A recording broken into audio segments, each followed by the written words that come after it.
Yeah, we were disappointed. The inside 50s were a reflection of our inability to tackle them when they were getting their hands on the ball, but we really pride ourselves on getting in and winning the ball first. We knew that they would come out hard early, and they defend really aggressively. So from that perspective, we expected it to be a bit of an arm wrestle, but they were just beating us in at the ball and we couldn't get hold of them in the tackles. So, to be honest, the first 15 minutes was a real concern, but after that they really stood up. What were your overall thoughts, Chris, just on the way they're going panned out? Yeah, well, after the first 20 minutes or so, I thought, I think the inside 50s in the first quarter were 14-10 or something, but there was a lot worse than that at the 20-minute mark. And then to win the inside 50s 72 to, 37, whatever it was a really good effort. So it was more a reflection of our ability to get in and win the ball first. And then I thought all our systems around that held up pretty well. But every coach will tell you if you can't get those basics right and get the ball going forward, the other stuff doesn't matter. Happy with the spread of goalkeepers too, who've already got involved and created chances from sort of all around the place? Yeah, 13 goal kickers? That's a really good effort. We don't rely on one or two players. We've always said that.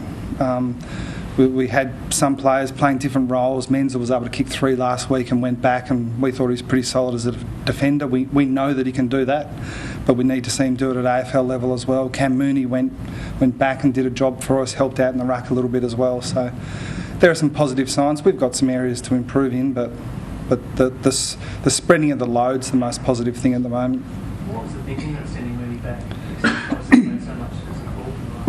He's still a key forward, but we think that he can help out in the ruck at times. And we played 3 key forwards, so we always anticipated that we'd need to use one of them in a slightly different role. It was an opportunity to... Harry Taylor had a few minor issues, so we wanted to give him a little bit of a spell. So the need was there for someone to go and play as a key defender, and we've earmarked Moons to do that right through the pre-season, so it was good that he didn't look out of place there. That versatility, isn't it?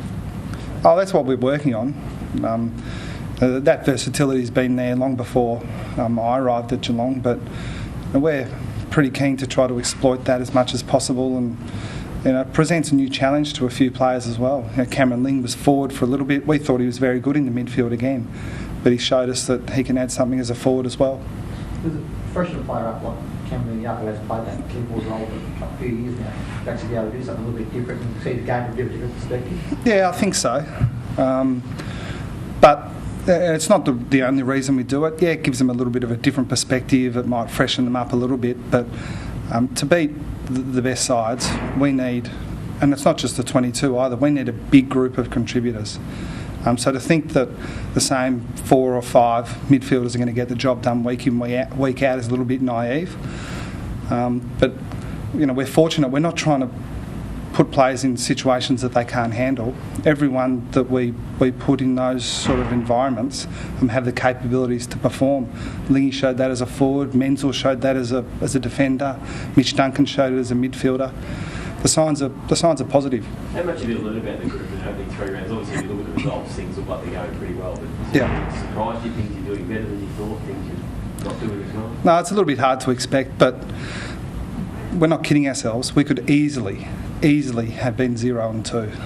So I guess I'm pleasantly surprised at how hard the group are and how the motivation seems to be at a really high level, because there was every possibility that a few of these guys could sort of take the foot off the pedal when it got a little bit tough. I haven't seen it at all through the pre-season, and I haven't seen it so far in the regular season. But we're going to be tested a lot more than we have so far. As you mentioned, Mooney played a bit of a different role today. In terms of the 3 big guys playing up forward, how often do you think that will work for you this year? Well, the short answer is we don't know. We're hopeful that the 3 key forwards can work for us. Not that we're going to go with that every week and for every quarter of every game, but we'd like to think it could work, but we're yet to be convinced. So we'll trial it again in the next. Well, I shouldn't say trial it. We will play the 3 key forwards in the next month, and really it's up to them to make sure that they can make it work. But it's not just them either. We've got to make sure that the balance is right, and midfielders and small forwards support that situation. Does that depend on the opposition? Are those who play better around, or do you just pick one? No, we always look at the opposition, and it's disrespectful not to. So the short answer is yes. We may play 3 against some, and like last week against Fremantle was not completely by design because Moons wasn't quite right, but we played 1 key forward for the majority of the game last week. So it is horses for courses a bit, but those 3 key forwards would tell you that they think they're in the best 22, and it's hard to argue with. You mentioned Harry Taylor before, saying a few issues that sucked him off. Yeah. Just something on him? No, he just wasn't feeling great today. So we just took the chance to one, to play Moons back, but to give him a little bit of a spell. We expect him to be fine for next week. So it's only you guys and Collingwood that are undefeated now, but I take it from what you've said earlier that you think they're a few steps ahead of you at this stage. No, well, I think the whole football world does, and that's fair enough. I said during the week there are people have raised questions of us that are fair enough. We don't shy away from that, but the fact that we've won 3 games doesn't really tell the footy world much either, except that we're not completely hopeless.